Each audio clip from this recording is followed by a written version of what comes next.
തേങ്ങാപ്പാലും അരിപ്പൊടിയും ഒന്നും ഇല്ലാണ്ട് തന്നെ വളരെ സോഫ്റ്റ് ആയിട്ടുള്ളൊരു കിണ്ണത്തപ്പം തയ്യാറാക്കാം. അതിന് വേണ്ടിയിട്ട് 1/2 കപ്പ് കോൺഫ്ലോർ ആണ് എടുത്തിട്ടുള്ളത്. മധുരത്തിന് വേണ്ടിയിട്ട് 1/2 കപ്പ് പഞ്ചസാര, 2 കപ്പ് പാല്, കുറച്ച് കിസ്മിസ്, അണ്ടിപ്പരിപ്പ്, ഒരു മുട്ട. ആദ്യം നമുക്കൊരു പാത്രത്തിലേക്ക് 1 ടേബിൾ സ്പൂൺ നെയ്യ് ചേർത്ത് കൊടുക്കാം. നെയ്യ് ചൂടായി വരുമ്പോൾ കിസ്മിസും അണ്ടിപ്പരിപ്പും ഇട്ട് ഫ്രൈ ചെയ്ത് മാറ്റി വയ്ക്കാം. ഇനി ഒരു ബൗളിലേക്ക് ഒരു മുട്ട ചേർത്ത് കൊടുക്കാം. ഇതിലേക്ക് പഞ്ചസാരയും ചേർത്ത് ഒന്ന് മിക്സ് ചെയ്ത് കൊടുക്കുക.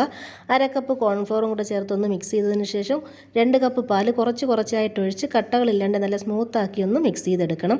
നല്ലൊരു ഫ്ലേവറിന് വേണ്ടിയിട്ട് 1/2 ടീസ്പൂൺ ഏലക്കാപ്പൊടിയും കൂടെ ചേർത്ത് മിക്സ് ചെയ്ത് മാറ്റി വയ്ക്കാം. ഇത് സെറ്റ് ചെയ്തെടുക്കുന്നതിന് വേണ്ടിയിട്ട് ഒരു പാത്രത്തിലേക്ക് കുറച്ച് ഓയിലോ നെയ്യോ പുരട്ടി മാറ്റി വയ്ക്കുക.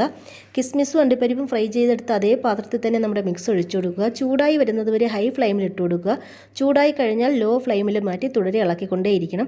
മധുരം ഒന്ന് ബാലൻസ് ചെയ്യുന്നതിന് വേണ്ടിയിട്ട് ഒരു നുള്ളു ഉപ്പും കിസ്മിസും അണ്ടിപ്പരിപ്പും ചേർത്ത് ഈ പരുവത്തിൽ നമ്മൾ നെയ്യ് പുരട്ടിയ പാത്രത്തിലേക്ക് ഒഴിച്ചു കൊടുക്കുക.